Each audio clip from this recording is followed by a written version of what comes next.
Assalamualaikum warahmatullahi wabarakatuh. Apa kabar sobat-sobat semuanya? Oke, sebelum dilanjut ceritanya, seperti biasa bantu tekan tombol like dan berkomentar juga. Terima kasih sesudah dan sebelumnya yang sudah tekan tombol like. Oke, kita lanjutkan saja ceritanya. Bab 487, pergi dan berjemur di bawah sinar matahari dan mengisi kembali kalsium untukku.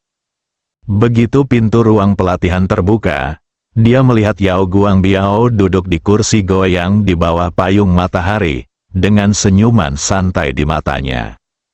"Dokter Yao, apa yang kamu?" Tetsuo hampir saja mengatakan kalau dia adalah seorang pengecut. Dihina di luar, mereka masih punya waktu untuk duduk di sini. Sungguh memalukan. Yao Guangbiao tersenyum santai. "Saya bertindak sebagai adik yang memenuhi syarat bagi saudara Ji." Tie Xiong dan yang lainnya tercengang. "Yao Dong, apa maksudmu?" "Itulah maksudnya." Tai Xiong dan yang lainnya semua memandang Yao Guangbiao dengan keterkejutan dan kebingungan di wajah mereka. Yao Guangbiao berkata dengan tenang, "Saya baru saja menerima laporan dari saudara keamanan yang bekerja di grup Li baru. Mereka telah mundur dari grup Li baru, dan perusahaan keamanan Ningjiang Wanseng telah mengambil alih pekerjaan keamanan." "Apa? Sekelompok pengecut?" Mereka adalah kelompok orang yang sama yang berteriak dan berteriak di luar. Yao Guangbiao sepertinya takut mereka tidak memahaminya, jadi dia terus menjelaskan. Wu Long mengambil inisiatif untuk mengatakan ini ketika dia mengambil alih. Jika tidak, Yao Guangbiao tidak akan mengetahuinya. Ledakan, tinju Tetsuo membentur kusen pintu dengan keras, kemarahan tertulis di wajahnya. Tie Han, beruang hitam dan lainnya juga terlihat marah dan tidak mau. Kalian bodoh sekali." Yao Guangbiao tersenyum dan menunjuk ke semua orang. Semua orang tercengang. Wajah Yao Guangbiao serius. "Ini adalah pengaturan saudara Ji. Jika tidak, kamu mengira saya akan duduk di sini dengan pikiran tenang." Tai Xiong, Tai Han dan yang lainnya membelalak, ingin mendengarkan pengaturan Ji Fei. Yao Guangbiao merentangkan tangannya. "Saya belum menerima pengaturan apapun dari saudara Ji, jadi saya tidak tahu apa-apa, tapi saya yakin jika saudara Ji tidak menelepon, semuanya akan terkendali." Tai Xiong dan yang lainnya memiliki keraguan di wajah mereka, dan mereka jelas tidak mempercayainya. Tiba-tiba terdengar sirene di depan pintu. "Polisi ada di sini," seru Tetsuo. "Ayo pergi, ayo kita lihat." Yao Guang berdiri dan berjalan menuju pintu. Sekarang, orang-orang dari perusahaan keamanan Wanseng di luar pintu berteriak, tertawa, dan mengejek secara bersamaan. Ketika polisi tiba, semua orang terdiam, semua mata memandang Tang Haiyang. Tang Haiyang juga mengerutkan kening, dengan ekspresi terkejut di wajahnya. Tetapi mendengus, Yao Guangbiao benar-benar pecundang, dia bahkan menelepon polisi. Ketika semua orang mendengar ini, mereka merasa lega. Lagi pula tidak ada yang dilakukan, apa yang bisa dilakukan polisi terhadap mereka? Melihat petugas polisi yang mendekat, semua orang memiliki ekspresi bangga di wajah mereka, menunjukkan rasa jijik yang mendalam. Tang Haiyang meminum anggurnya tanpa sedikit pun emosi di wajahnya. "Saudara Tang Perkasa," ada pujian langsung. "Saudara Tang Perkasa," semua orang sengaja meninggikan suara dan berteriak. Tapi matanya menatap Kong Dali dan petugas polisi lainnya yang mendekat, dengan ejekan dan penghinaan di mata mereka. Kong Dali sudah lama mengetahui apa yang terjadi di sini, dan dia menyelidiki Tang Haiyang dan yang lainnya dengan jelas. "Hanya saja saya belum mengambil tindakan apapun, hanya menunggu. Sekarang dia ada di sini, mereka masih begitu sombong." Kemarahan mereka tiba-tiba mulai meningkat, dan ada ejekan di mata mereka. "Sekelompok idiot, Petugas polisi yang mengikuti semuanya menahan amarah mereka dan memandang Tang Haiyang dan yang lainnya dengan marah. "Apa yang sedang kamu lakukan?" Kong Dali memandang Tang Haiyang dan bertanya dengan dingin. "Memanggang di bawah sinar matahari untuk mengisi kembali kalsium." Tang Haiyang berkata sambil tersenyum. "Haha." Semua orang langsung merasa geli dan berteriak, "Dapatkan sinar matahari dan isi kembali kalsium."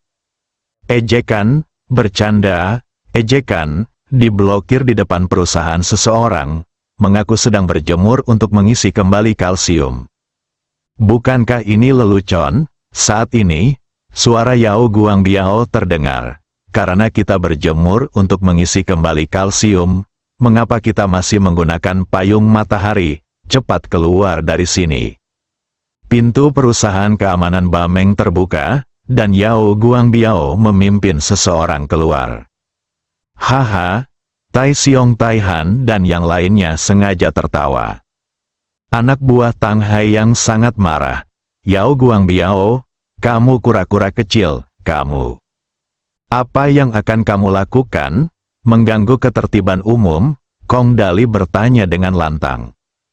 Tang Haiyang, "Diam." Semuanya, dia melirik bawahannya dan memberi peringatan. Bagaimanapun, polisi ada di sini dan mereka harus tetap bersikap low profile. Melihat Yao Guangbiao, "Dokter Yao, saya sudah di sini sejak pagi, tetapi Anda tidak membuka pintu. Sekarang polisi ada di sini, dan Anda keluar. Apa maksudnya ini? Apakah Anda menelepon polisi?" Penuh hinaan, penuh cemoohan, Yao Guangbiao tidak membantah, tapi memandang Kong Dali. "Kamerat polisi, apakah perusahaan keamanan Bameng kita memanggil polisi?" Kong Dali langsung menggelengkan kepalanya. "Tidak." Tang Haiyang terkejut. Yao Guangbiao memandang Tang Haiyang. "Maaf, kami tidak tahu siapa Anda dan apa yang Anda lakukan di sini. Kami telah berlatih di lingkungan tertutup hari ini. Ketika saya mendengarnya, saya berpikir monyet-monyet di dalam park keluar dan mulai berteriak." Puff, haha. Orang-orang dari perusahaan keamanan Bameng tertawa lega. Melihat Yao Guangbiao, matanya menunjukkan kekaguman untuk pertama kalinya, tapi dia sangat lucu. Tang Haiyang dan anak buahnya tiba-tiba mengerutkan kening karena marah. "Yao Guangbiao, apakah kamu ingin mati?"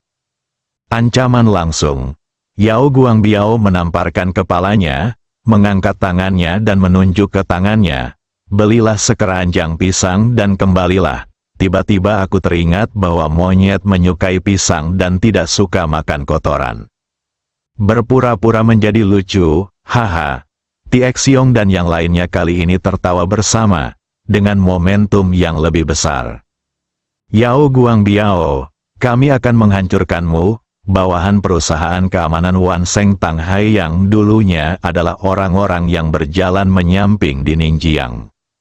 Dia sangat marah sehingga dia berteriak serempak. Semuanya diam.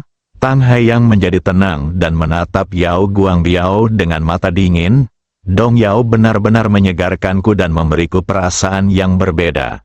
Aku akan mengingatnya." Dia menyadari ada sesuatu yang salah. Yao Guangbiao mengangkat sudut mulutnya, berhenti berbicara, dan berdiri di sampingnya. "Ayo pergi." Tang Haiyang mengeluarkan perintah.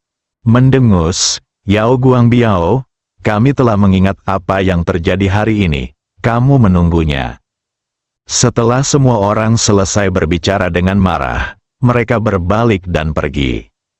Namun polisi bergegas maju dan mengepung Tang Haiyang. "Apa yang akan kamu lakukan?" Tang Haiyang bertanya dengan muram. "Kong Dali, Tang Haiyang, tolong temani kami ke kantor polisi untuk bekerja sama dalam menyelidiki suatu masalah." Tang Haiyang, "Tidak ada waktu." Kong Dali menatap Tang Haiyang. "Guo Xing membawa orang ke grup Zhao hari ini untuk melukai penjaga keamanan. Dia bilang kaulah yang mengirim mereka." Kepala Tang Haiyang berdengung dan dia segera menenangkan diri. "Guo Xing apa? Grup Zhao apa?" Aku belum pernah mendengarnya. Ayo pergi, saya harus mengangkat kaki saya dan berjalan. Pada saat yang sama, ikutlah bersama kami untuk menyelidiki insiden di mana Cao Qiang dan yang lainnya pergi ke rumah sakit Pok Ol untuk melukai orang. Kong Dali melanjutkan. Tang Haiyang mulai berkeringat di dahinya.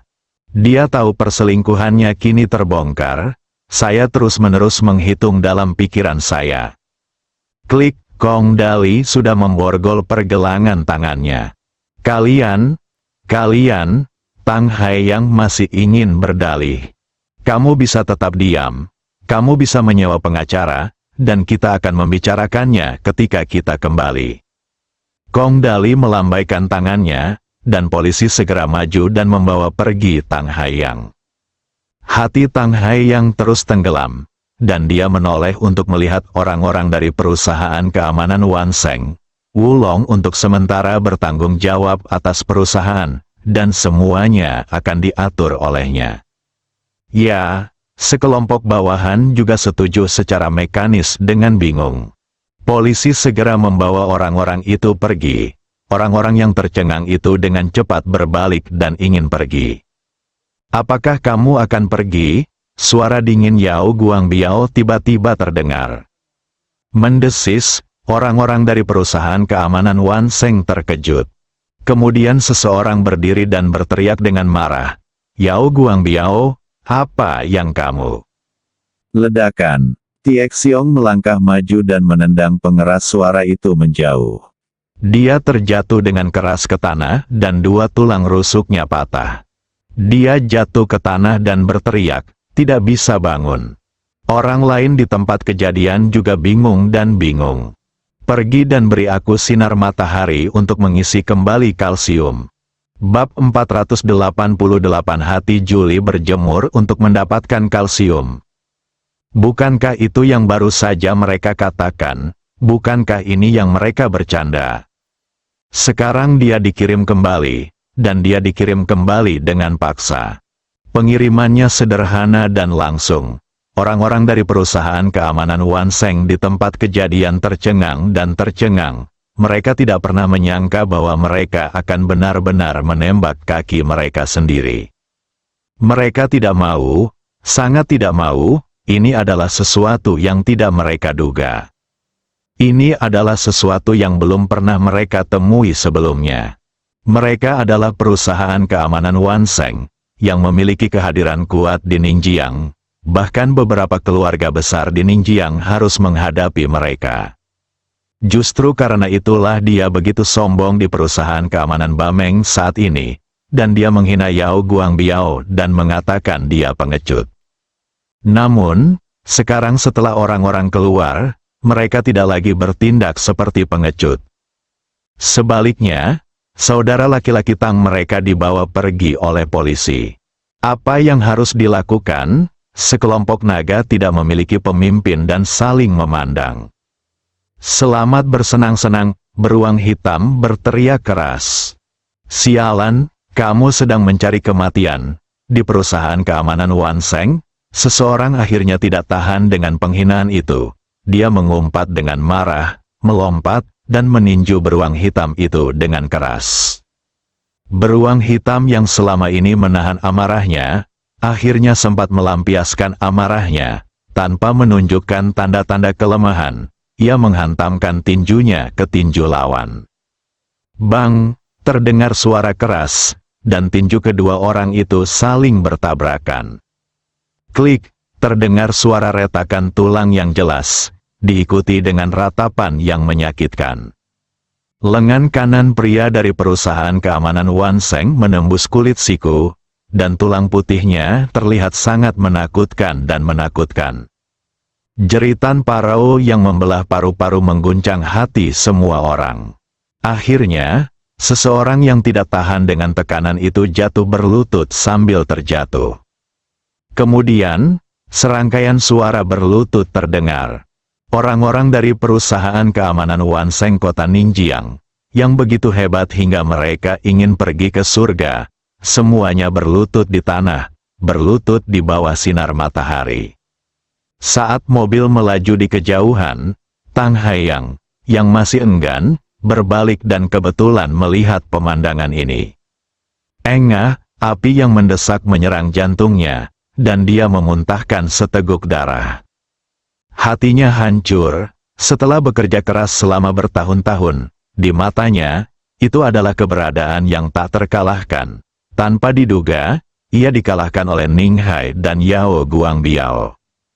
Yao Guangbiao memandang beruang hitam itu. Kapan matahari terbenam, suruh mereka keluar. Saudaraku, jangan khawatir, beruang hitam menyeringai, menahan amarahnya sepanjang hari. Jika dia tidak melampiaskannya dengan benar, dia akan mengasihani dirinya sendiri. Tai Xiong akan tetap tinggal, Tai Han dan aku akan pergi ke rumah sakit pokok. Yao Guangbiao tahu bahwa Ning Hai akan bergejolak lagi. Jadi dia ingin memberitahu Ji Fei tentang situasinya secepatnya dan membuat persiapan terlebih dahulu. Orang-orang dari perusahaan keamanan Wan Seng melihat punggung Yao Guangbiao yang mundur, dan merasa sedih di hati mereka. Gelombang perasaan sedih datang seperti air pasang, dan berlalu seperti derasnya sungai kuning, meninggalkan rasa sakit yang tak ada habisnya. Apakah mereka bertanya-tanya apakah masih ada peluang untuk mendapatkan kembali martabat mereka? Ruang konferensi pemerintah kota Ninghai, Zhao Yuntian dan para pemimpin lainnya menerima Julie dan lainnya dari grup Aili. Mata semua orang yang hadir tertuju pada Julie, dan mereka merasa bingung. Karena, dia sebenarnya mengenakan congsam merah dari kerajaan naga, dengan burung phoenix emas tergeletak di depannya, dan rambut panjang emasnya tergerai, membuatnya terlihat sangat cantik, menawan, dan mengejutkan. Zhao Yuntian tersenyum dan berkata, "Selamat datang Nona Julie untuk berinvestasi di Ningjiang." "Terima kasih, Wali Kota Zhao, saya datang ke Ningjiang untuk berinvestasi kali ini. Banyak bawahan perusahaan saya harus melakukan banyak hal. Saya datang ke Longguo untuk wisata." Yang mengejutkan semua orang adalah Julie mengatakannya secara langsung sehingga mereka bahkan tidak tahu harus berkata apa. "Tidak masalah, saya ingin tahu di mana Nona Julie ingin berinvestasi." Real estate, ketika dia datang, ayahnya Manisius masih menyuruhnya untuk mengupayakan investasi dengan Li Group yang baru. Dia telah mengetahui tentang grup Li baru dan mengetahui bahwa grup tersebut bergerak di bidang real estate. Zhao Yuntian melambai kepada Cui Ziguo, yang segera mengeluarkan setumpuk dokumen dan meletakkannya di depan Julie. Zhao Yuntian memperkenalkan sambil tersenyum, "Ini adalah informasi dari pengembang utama kami di kota Ninghai. Yang satu adalah Zhao Group dan yang lainnya adalah New Li Group.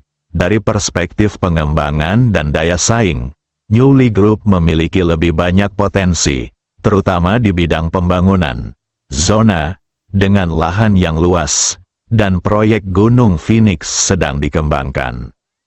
Julie tertegun dan memandang Zhao Yuntian. "Ketua Zhao, saya mendengar bahwa grup Zhao adalah milik keluarga Zhao Anda. Saya tidak berharap Anda mendukung grup Li yang baru seperti ini. Saya sangat terkejut." Faktanya, tidak hanya dia, tetapi juga para pemimpin lainnya dikejutkan oleh keberanian Zhao Yuntian. Mereka mengira ini adalah kesempatan langka bagi keluarga Zhao untuk bekerja sama, tetapi mereka tidak menyangka Zhao Yuntian akan menyerah. "Tidak ada, saya wali kota Ninghai, bukan ketua grup Zhao. Saya bertanggung jawab atas pengembangan kota Ninghai dan masyarakat kota Ninghai." Mata Zhao Yuntian penuh dengan keterbukaan dan sikap terbuka. "Bang, Julie memimpin dengan bertepuk tangan. Ketua Zhao sangat baik. Kemudian saya akan mengikuti ide Anda dan menegosiasikan kerjasama dengan grup Li baru.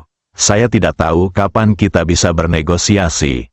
Saya ingin menyelesaikannya secepat mungkin dan melakukan perjalanan di tempat lain." Semua orang di tempat kejadian mendengar ini dan saling memandang, mengira mereka salah dengar. Apalagi mereka yang datang bersama Julie, mereka tidak pernah menyangka kalau manajer yang diutus perusahaan ini tidak ingin menghasilkan uang melalui kerjasama, melainkan ingin jalan-jalan, dan mereka kaget banget. Zhao Yuntian juga sedikit bingung dengan sikapnya. Tetapi dia segera tersenyum dan berkata, "Saya akan menghubungi grup Li baru sebentar lagi dan kemudian membalas Anda." "Oke, aku menunggu kabar baikmu." Setelah Julie selesai berbicara, dia berdiri dan hendak pergi. Tiba-tiba, dia berhenti dan melihat ke arah kepala kota Zhao. "Kepala Zhao, saya ingin bertanya apakah kerajaan naga Anda sangat menghormati naga?" Zhao Yuntian tercengang dan tidak mengerti apa maksudnya, tapi dia tetap mengangguk, "Benar." Mata Julie berbinar pada awalnya, lalu muncul sedikit kekecewaan. "Aku menunggu kabarmu." Setelah itu, dia langsung pergi. "Panggil saja aku Raja Naga." Suara ini terus bergema di telinganya. Hanya inilah kata-kata yang ditinggalkan oleh pria yang menyelamatkannya dari para penculik hari itu. Kalimat ini membuat dia bermimpi. Kata-kata ini memberinya keberanian dan keberanian untuk akhirnya keluar dan mencari pria seperti dewa ini 3 tahun kemudian. Semua orang tidak tahu apa yang dipikirkan Julie dan pergi satu demi satu. Zhao Yuntian kembali ke kantor dan segera menelepon Ji Fei. Ji Fei sedang berkonsentrasi mempelajari 2 kekuatan dalam tubuhnya. Kini kedua kekuatan tersebut tidak lagi timpang, bahkan cenderung seimbang. Khususnya, kekuatan untuk mengobati penyakit dan menyelamatkan nyawa tampaknya terus berkembang. Namun aura pembunuh dalam dirinya masih kuat, dan dia masih menyerang lagi dan lagi, menolak untuk mengaku kalah. Karena alasan ini, wajah Ji Fei terus berubah dan seluruh tubuhnya dipenuhi keringat. Li Ruoxi tidak tahu kenapa, jadi dia hanya bisa terus menyekanya, mengira dia menderita kesakitan. Saat ini, ponselnya berdering, dan melihat bahwa itu adalah Zhao Yuntian, Ji Fei berhenti berlatih. Li Ruoxi sudah menjawab teleponnya. Bersambung.